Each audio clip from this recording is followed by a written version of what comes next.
Welcome back to the High Vibe Healers Hangout. I am your host, Claire Donovan, a manifestation coach helping women to raise their vibration and manifest their dream lives, whether it is achieving clarity, breaking through from limitations, or living in alignment with your highest self.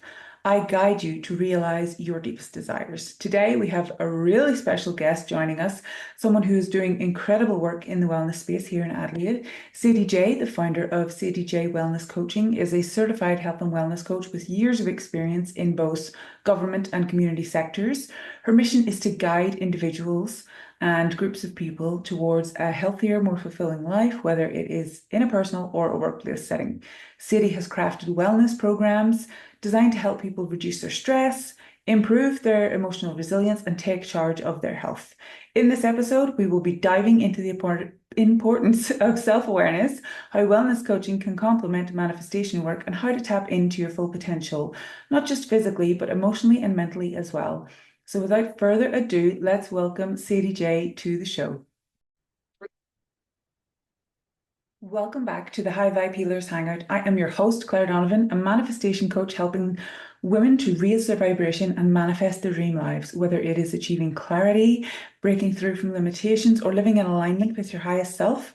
I guide you to realize your deepest desires. Today, we have a really special guest joining us, someone who is doing incredible work in the wellness space here in Adelaide. Sadie J, the founder of Sadie J Wellness Coaching, is a certified health and wellness coach with years of experience in both government and community sectors. Her mission is to guide individuals and groups of people towards a healthier, more fulfilling life, whether it is in a personal or a workplace setting. Sadie has crafted wellness programs designed to help people reduce their stress, improve their emotional resilience, and take charge of their health. In this episode, we will be diving into the importance of self-awareness, how wellness coaching can complement manifestation work, and how to tap into your full potential, not just physically, but emotionally and mentally as well. So without further ado, let's welcome Sadie J to the show. Remember to subscribe to the High Vibe Manifestation Tribe here on YouTube, and be sure to like, comment, and share with your friends. So let's begin. Sadie, thank you so much for being here today. Can you share a little bit about your personal journey and what led you to wellness coaching? Yeah, absolutely. So obviously I'm a health and wellness coach here in Adelaide, and recently a menopause coach as well, which I can tag on to that because I was feeling that I was certainly having participants over the years before even becoming a coach through my local government work, is that it was tending to be 50 plus age that women were coming through to the workshops, mainly due to time of the event, obviously, but also the I guess that midlife space where you want for yourself to go, I'm at a pivot stage. I'm going to go to this wellbeing and resilience workshop. Yeah. So my wellbeing facilitation experience started way back 23 years ago when I joined local government, coming from the UK with a media degree, coming to Adelaide, knowing I'd have to move interstate. Okay. To follow the media or marketing, which is what the space, always creating and writing. I love writing. Yeah.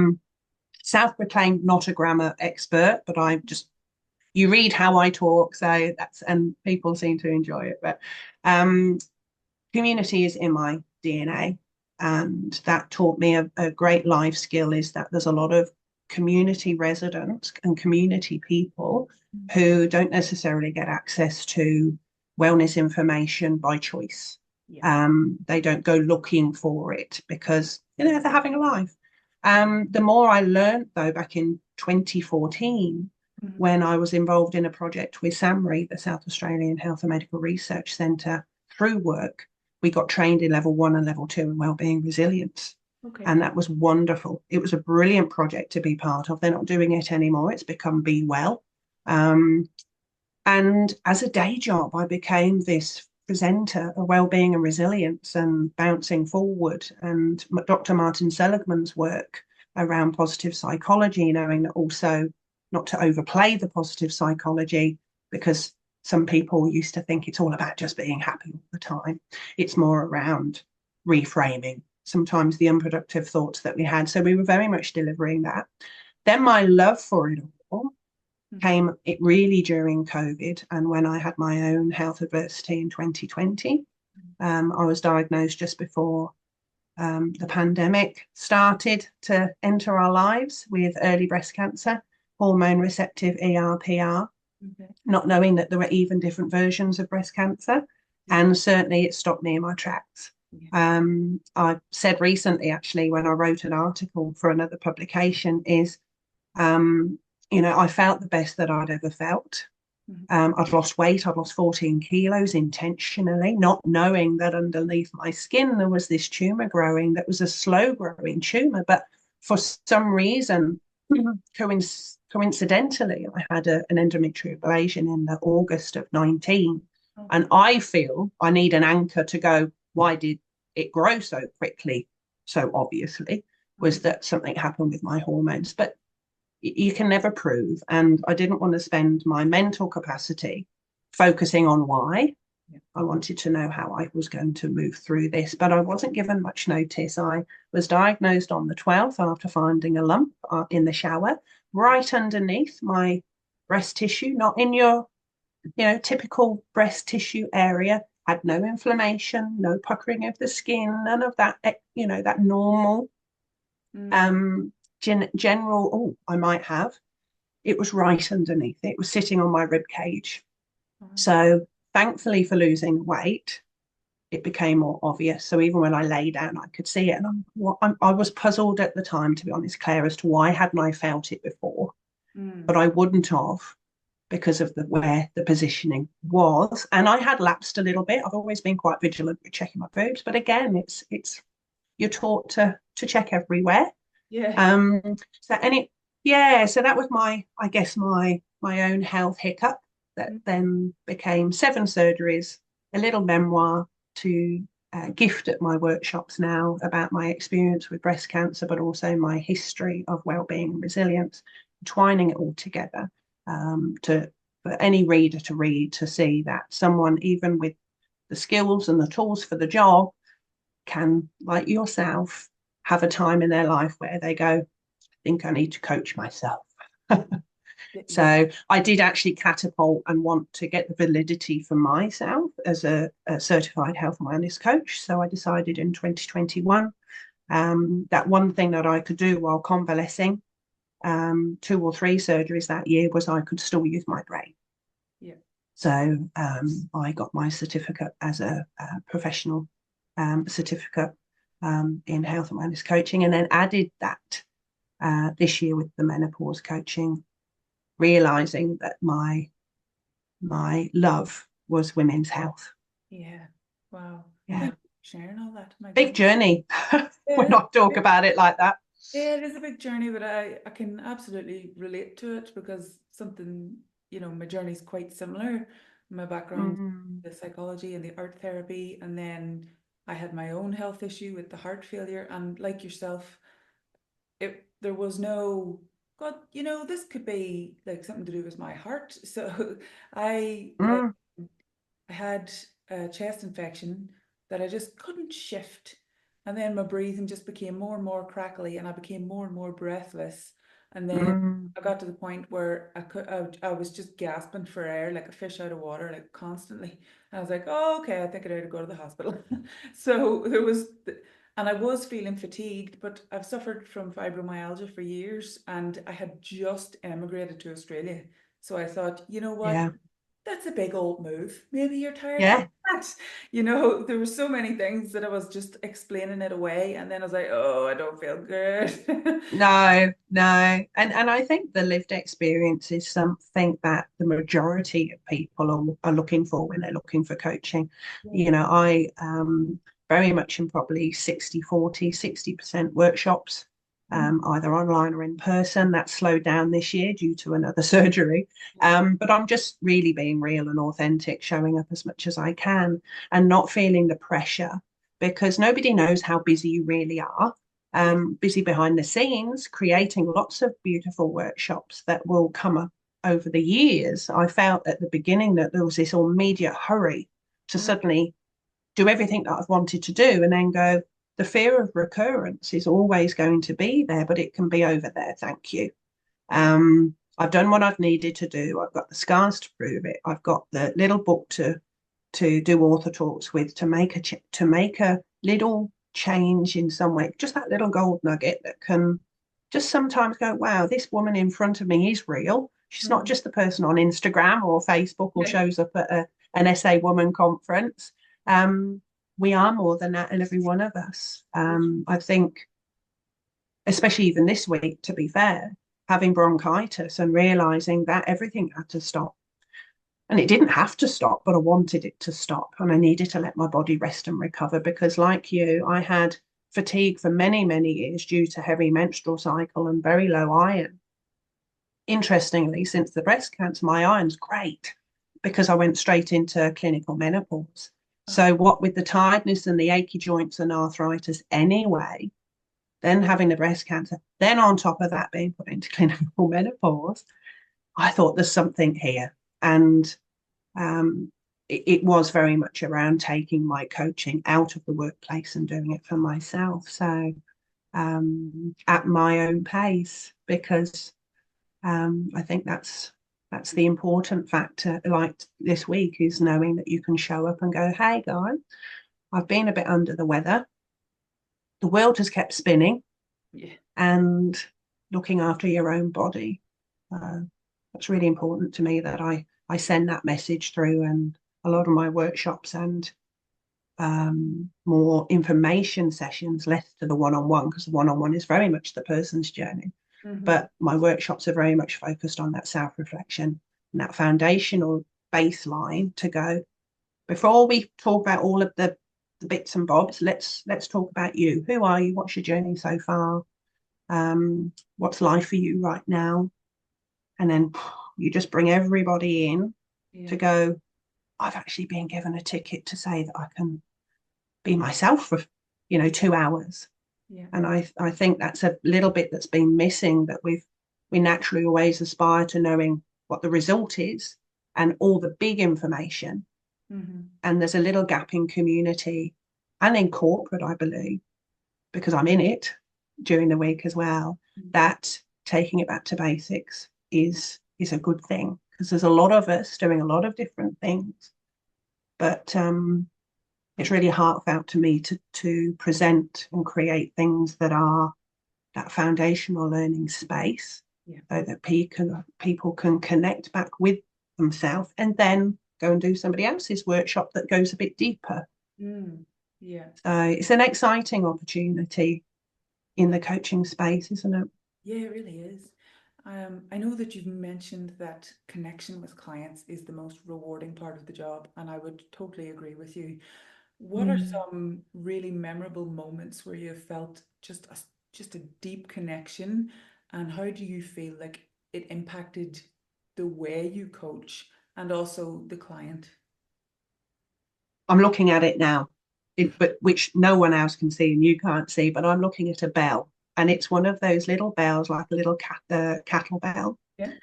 And it was before I was a coach in my own right. It's when I was facilitating, and I would say it would have been about 2012, where I was trained through Office for Recreation and Sport to deliver a program called Wise Move. And Wise Move was very much based on a walking program from cradle to grave. And it was something that I got put forward through, got trained, bought the manual back and went, now I'm going to put the Sadie flair on it. I don't want to just give somebody a worksheet and go, now we're talking about this week. I got a guest speaker in. So if it was around nutrition for women, I'd get a nutritionalist. I got a GP in, and I just brought a physio in, and they all did it pro bono. So I sort of put that little bit of difference on it. And halfway through the very first one, and she came to my author talk and surprised me, and it was so pleased to see her. The following week, this particular week, she came with the bell, and she said, I think you need this bell, because we are all so interactive and you've got so much to say in terms of teaching us the ways, the skills, the connection that and I have kept that bell. It's pinned on and I actually take it to most of my workshops. I sometimes forget it, Mm. And I talk about the bell being a connection with the participant that saw me for more than what I was. And it wasn't about bringing everybody in and quietening down. It was a lovely connection to say, well, thank you, because what you've actually just said is that you love coming, you're learning, you're not feeling under pressure, you've got your social connection ticked, and you've gifted me something that now I can keep forever. Oh, So, that is mm, beautiful. Love that. mm, I do. I love how your coaching philosophy is all about meeting clients where they are. Like that's yeah, what you have to do as a coach, with mm, unconditional acceptance, I suppose, and yeah, love and positivity. And you, I find personally that a lot of clients come, and especially in the introduction sessions, they are very afraid of being judged. And mm. it's so important to remind them, like, this is so safe. This is such a safe space. I'm not going to judge you. I'll probably agree with most of what you're saying, actually.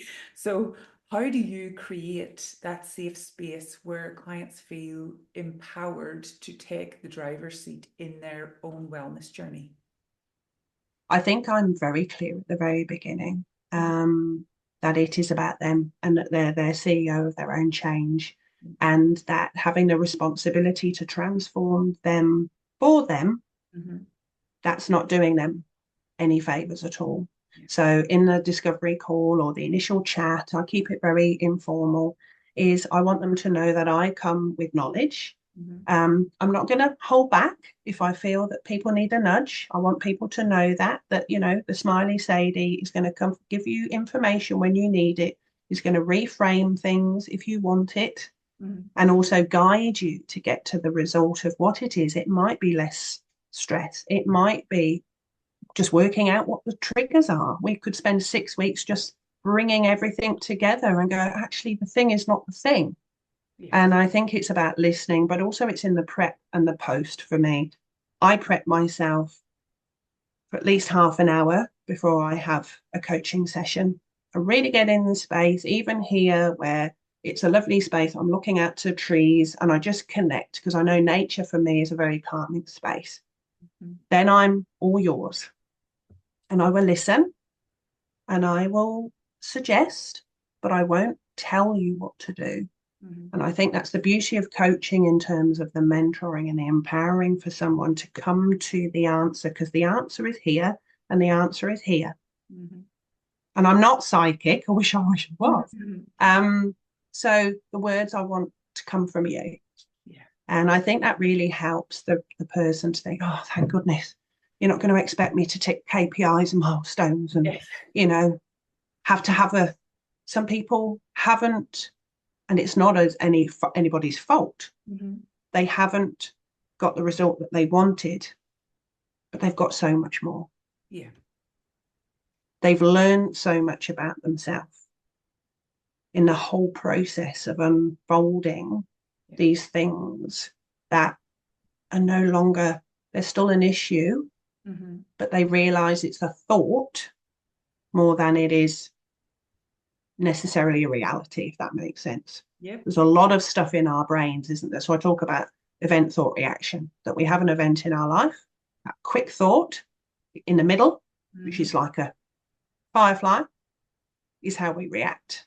And it's this space and this space, and the thoughts in the middle are our beliefs, our values, the way we were brought up, our culture, both being from overseas, versus Australia. You could look at all different reasons why people are different. Yeah. But I was looking at the trillion cells that we have in our body and remembering many years ago being sort of told that if we change every single cell in our body, we'd be here for millions of years. Mhm. So we need to look at our body as being made up of so many cells, and to be able to recover, to heal from even a conflict in the office, Mhm. is we need to look at the whole of us. Yeah. And that excites me. And I think the post conversation for myself is when I finished with a client, is having the ability to let that go. Mhm. I don't hold on to issues because I want to be fresh for you again. the following week and for the other client. So not taking on, without any disrespect, holding on to it because that's their story. And I think that's a technique I've learned, but I think it was in there anyway. Okay. Mm. Yeah, I always remember that emotions are like waves and they come and go, and I have to allow everybody to keep their own story. And again, with absolute respect and love, I can't take it on. You know, it's healthy boundaries and setting the protection through visualization exercises beforehand, doing all of that to make sure that you can be the coach that you need to be for them. Yes. And for the next client as well. And it's inhaling and exhaling, isn't it? That not just in breath work, but it's like information in, information out. You've done your job. If you can make somebody make one change, I feel that that's a success, because that one change could be then a ripple effect. Because I always sort of explain it as I'm only in your life for such a short period of time compared to your history and what your future is going to be. So let's make it really, really fun. Let's learn in a fun way, because serious learning can be fun, because you're unbagging a few things and going, oh, so even a simple mind map. Okay, in the middle of the page, put yourself. Start linking off your husband, your dog, your dog, your paddle boat team. Then from that, what does that give you? Friendships, connection, solidarity. Walking the dog gives me fitness, gives me mindfulness, because the dog's mind is full of trees and sniffing, and your mind is full of, if you've seen the diagram of mindful versus mindful, it's very interesting, where there's the cartoon character of the person walking the dog and the bubble over here of the walker is just full of stuff, phone calls, emails, life. And then there's the dog that's just and it's such a simple visual infographic to show people. The other one that I like to use is the through Jonathan Haidt, I think. You may have heard of him, psychologist, The Elephant and the Rider. Where your emotional brain, your irrational brain, and you're shaping your path. And you're looking at the boundaries and the possible boundaries from the beginning and working through that. That's a nice sort of story to explain how we can connect the rational GPS map to the emotional side of us. And if the two aren't quite correlating together, the elephant's not moving, because your emotions are going to get caught up in it all. But at the same time, as well, that our thoughts are so powerful. You feel like it's just automatic all the time, which it is. But I think it's then being able to reflect, and that's what I love to bring into workshops and clients as well. That time for reflection, not just listening. Yeah, and not just that it's automatic, but that it's fact. And like, no, your brain's not that, it's very smart, but it's not that smart. Yes, and that's funny, because I was reading more about the cognitive restructuring process the other day, which is not language that I always spit out, but the actual model of it is, what's the event, what's the triggers, what are the facts, have I got the facts right, or is it my perception or my reality? They talked sometimes. A lot of my participants must admit, it's just coming into my head, so I've got to share it, is there's very much a lot of what we term as the self-imposter syndrome. I don't always gel with it. I just think it's more about the heaviness that we carry, because we feel that we are needing to sometimes be somebody that we're not. We need to see and feel like somebody else, and it's very important to keep that intrinsic motivation happening, even as a coach. We're not made of stone.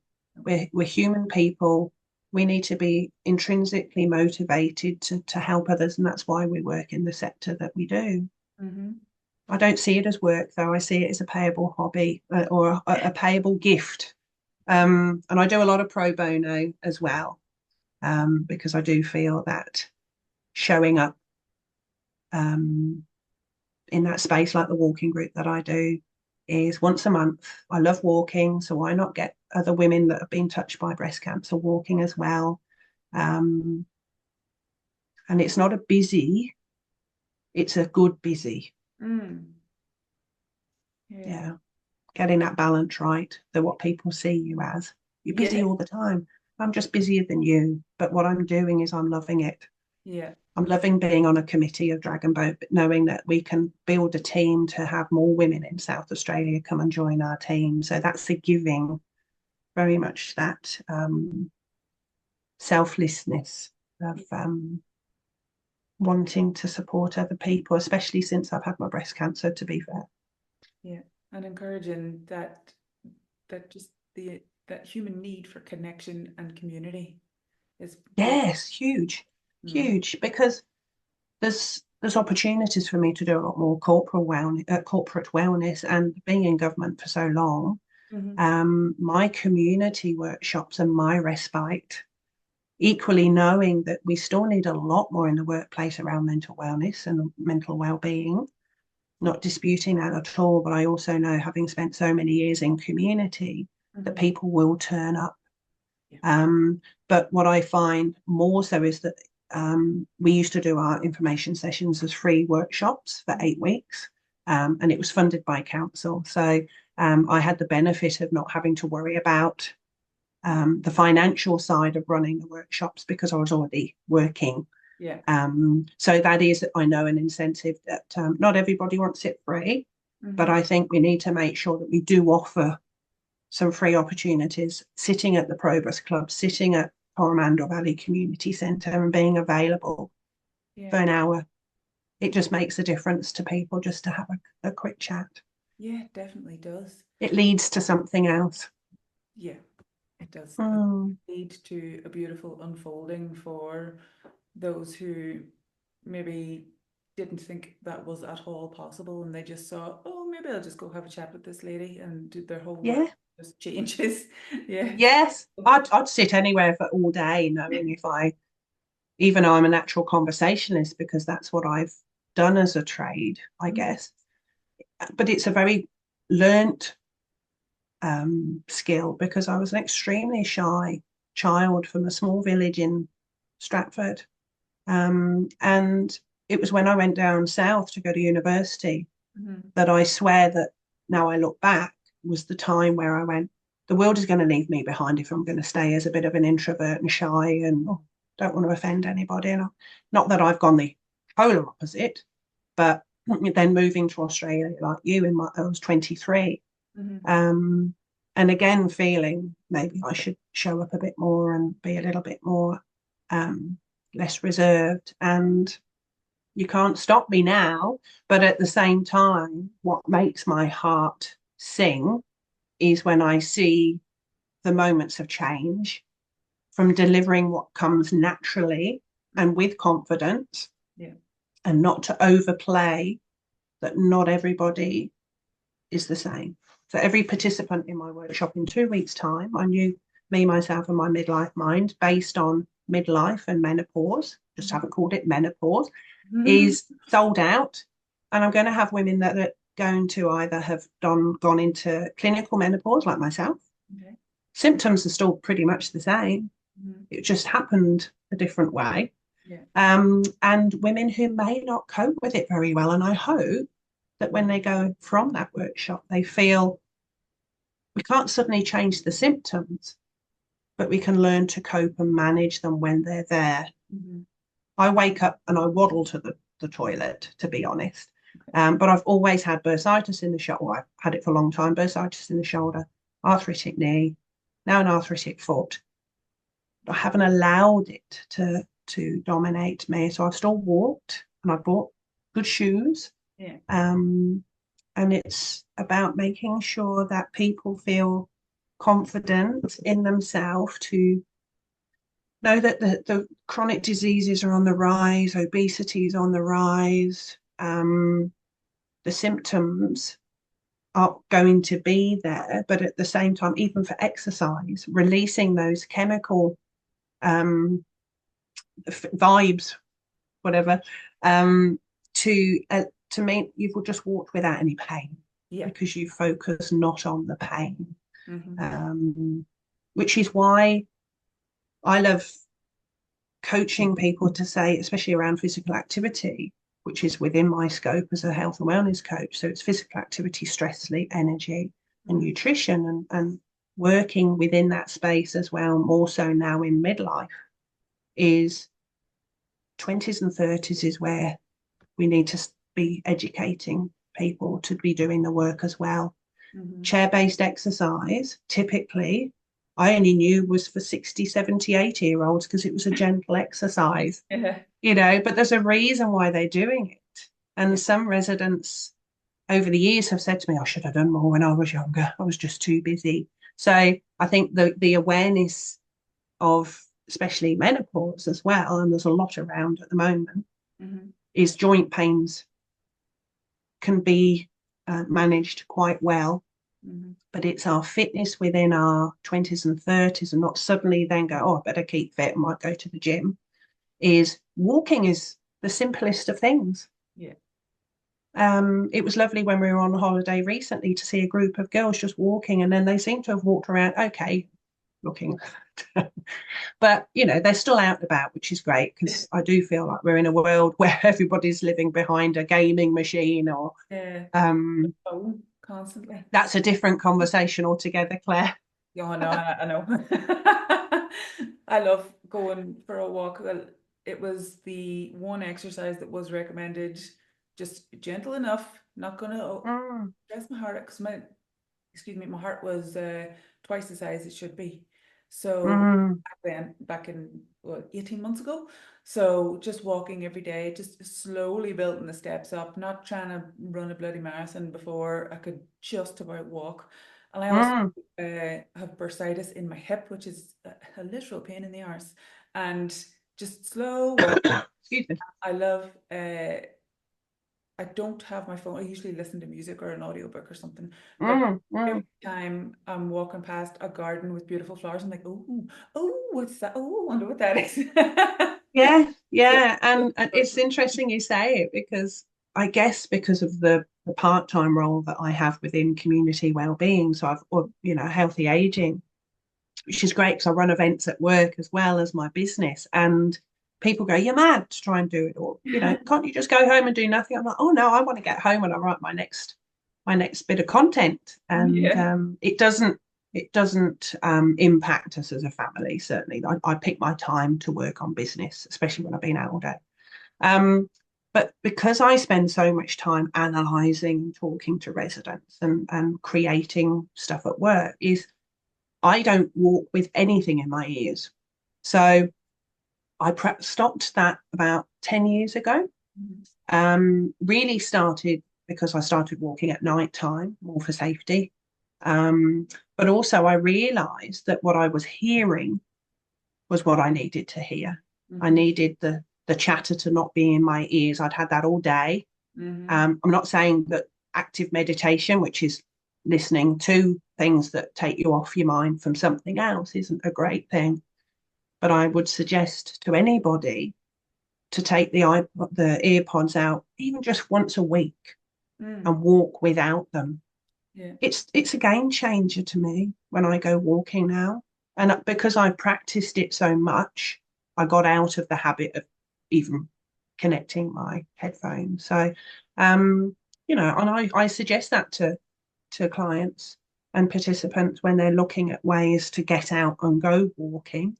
And they go, oh, I can't not have something in my ears. I need a distraction from the walking. I said, Mm. well, how about we reframe it the other way?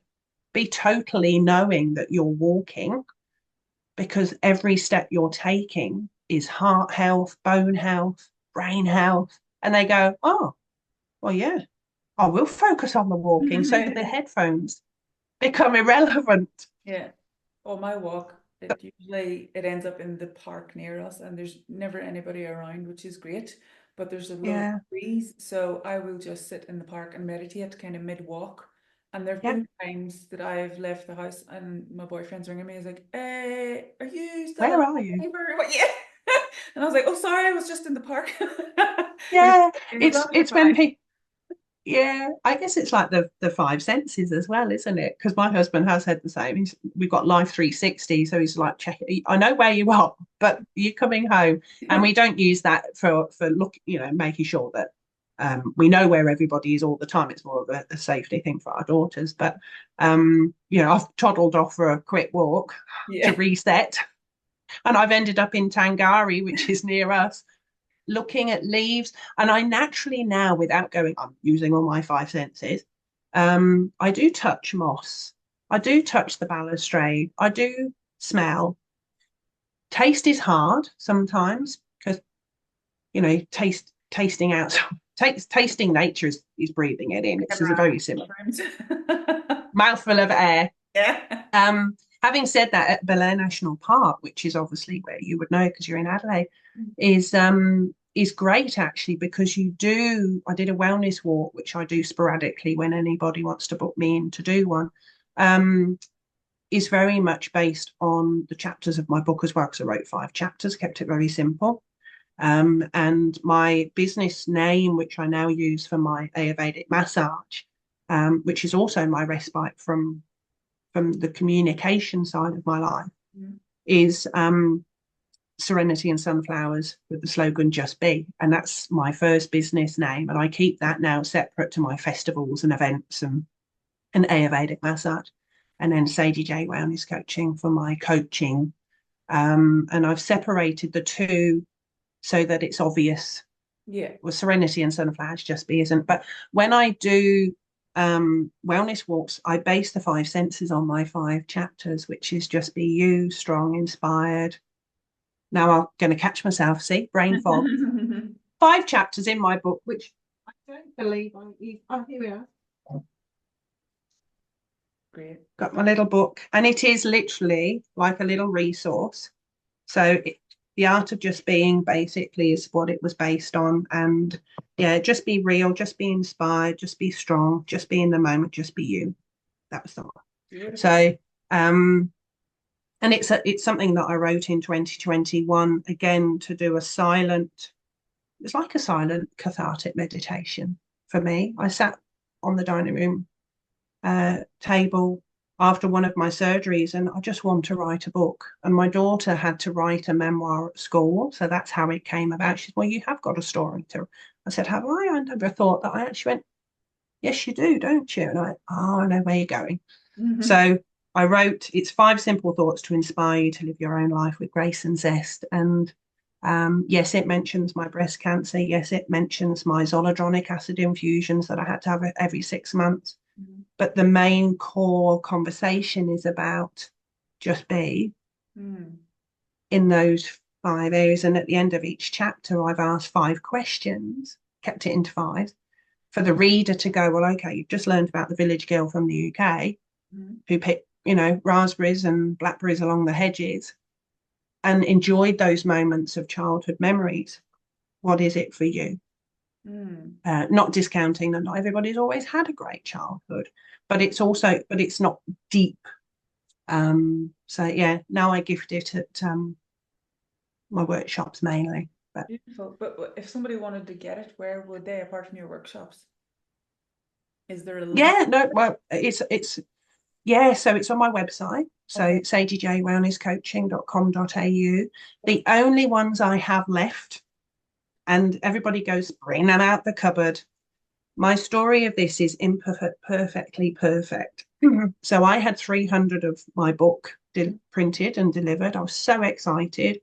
About a week before my first author talk at the Brighton Library, and I took it upstairs and I read the first page and nearly ended up in the embryotic. Oh my God, I've got 300 books, and they'd missed a word out the middle page, right center. The word A-R-E, we are. So instead of we are disconnecting, it says we disconnecting. I couldn't believe it, Claire. And what am I going to do? I'm just going to have to embrace it. Had a bit of a moment going. I've just spent a lot of money on the 300 books. So I had another 100 printed. I took a little bit of the slush. I thought, I can't turn up at an author talk with, it's not perfect. Mm. Then when I got the perfect books that still aren't perfect, but I turned up at my author talk with the new lot, sold those. And then I did say that sometimes in life, not everything is perfect. And I told the story of my original print, and they all wanted a copy of that one because it was the first one. Okay. And it was the imperfect copy. And I could have still sold it at the same price. It was only $20. So what I then did was the next author talk that I combined into a little bit of an info session for the city of Salisbury. I said, which books do you want, Jim? And he said, I want the imperfect one. So I took those with me, and they all bought it. And it's interesting, isn't it, about what you think, because you put your heart and soul into it. And sadly, nobody wanted to. It was there in the first proof, but it suddenly disappeared. And because I was focusing on then the rest of the book, I read it twice or three times, if not four times after. But it wasn't the printer's fault as such. It was just the thing. It just happened. And I think it happened for a reason. It happened so I can share it now with anybody that's going to be watching, is that, yes, you put your heart and soul into something. And yes, a slight error made me feel that my book was now, but it's become something. It's been a talking point. Yeah, that's brilliant. Oh, that's great. Yeah, so it is on sale. It's $14 now. It's been 3 years since I published it, and this month the $4, because it's breast cancer awareness, will go to BCNA. So I'm doing a bit of a fundraising walk, which is on my actual normal walking monthly walk date. So I'm doing the BCNA Pink Lady fundraiser, and I decided that if anybody did buy my book, I haven't promoted it as such, but if anybody does want one, even outside of October, I will donate 4 of the 14 to, and then I've just cut my costs with the printing. So that's all I wanted. Yeah, I'll be sure to link it in all the descriptions and whatnot. Yes. So Yeah. your involvement in community projects, like your what's it, the Breast Friend project? The Breast Friend project. And your walking group really speaks Yes. to the power of community and wellness. So Yes. why is it that community-based wellness is so important to you, and what have you learned about yourself through that kind of community work? Oh, so much. And I really mean it when I say the participants teach me something every workshop, every call. I learn something. They teach me something. They may not know that they have, but it's in me. I know it sounds really daft to say it, but if you said corporate or community, even though I do both, community wins over and over, because of my concern that becomes curiosity of people like us in community, in your street, at the local park. Not all of us, even if I wasn't in this sector, I was probably always very interested in it, even when I didn't work in it, about our holistic health. And how can we have mental health on the rise and not do anything about it in a community sense? So that's why I love it so much. And I think because I've worked in the space for so long, even though I would love to move from local government, they don't seem to be ready to let me go yet, because I'm still in the space. And I've moved at various different councils, and sort of I was called the butterfly in local government for a while, because I sort of landed, did my thing, sold a few things for you, created a bit of magic, and then there was a calling, and it's all been through secondment or knowing about the job and being interviewed for it. So I'd always suggest if people really have that heartfelt connection to their work, to go for any opportunity, because that's why the coaching marries up so well with what is already my foundation. And I think growing up in a small town, and it's a small town now, it was a village, it was a high street and a few houses. from the very beginning, I never lived in a mass of people. So I always knew the lady at the bakery who's still there, and knowing and understanding and appreciating what grandparents were, what your neighbour was doing, but also keeping quite a private life, our family did. It's ironic that I did a media degree and a media BTEC national diploma before my media degree, and then came to Australia to find that the job I ended up was using all of those skills around connection and interpersonal communication, that I'm really blessed to have had a career that's taught me so much, because I've met so many people in community. I'm running a session in November at one of our local community centres to promote what I'm going to be doing next year. And then 5 or 6 women may turn up and book in, which will be great. But offering that into community is vitally important to having that osmosis happen. That people come, they have a chat, they have a cup of tea, we have some light refreshments, we have some healthy snacks. They go home and they have that conversation. So conversation is key. Yeah, definitely. So as we start to wind up, just for those listeners out there who are feeling overwhelmed or unsure of where to start on their wellness journey, what is one piece of advice or a practical step that you would share to get them moving in the right direction? Pause. Pause and take time. Rather than trying to find the answer, we sometimes need a day, a week, a month to just pause whenever we get the opportunity.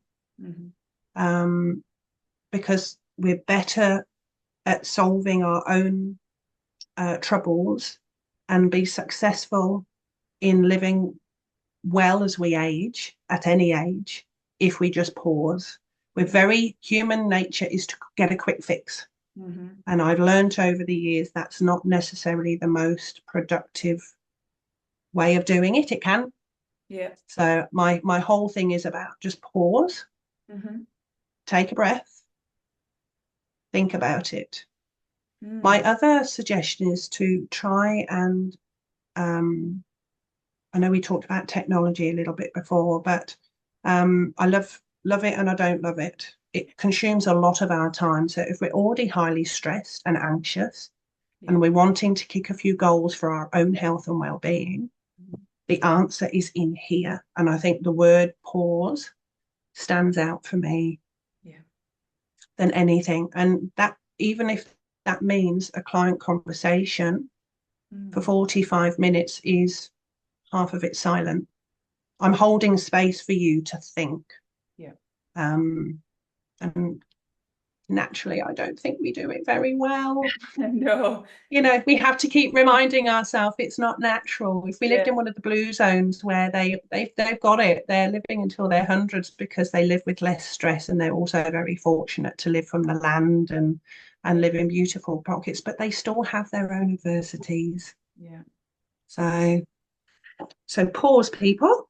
Well, that's brilliant. I do have to remind myself to just take a breather, just pause. You're all right. So, it's just the internal horn. Is something else I say as well, is just like put the brakes on, and that's about yourself and how you're going to react to somebody as well, but also how you're going to react to yourself. And reminding ourselves that the more we practice, the more it will become a natural thing that we do. And always be open to learning. There's always new things to learn. Get up in the morning and feel what you're grateful for. And if that doesn't float your boat, think about what you want to achieve by the 5 o'clock tick off time. Talk to yourself.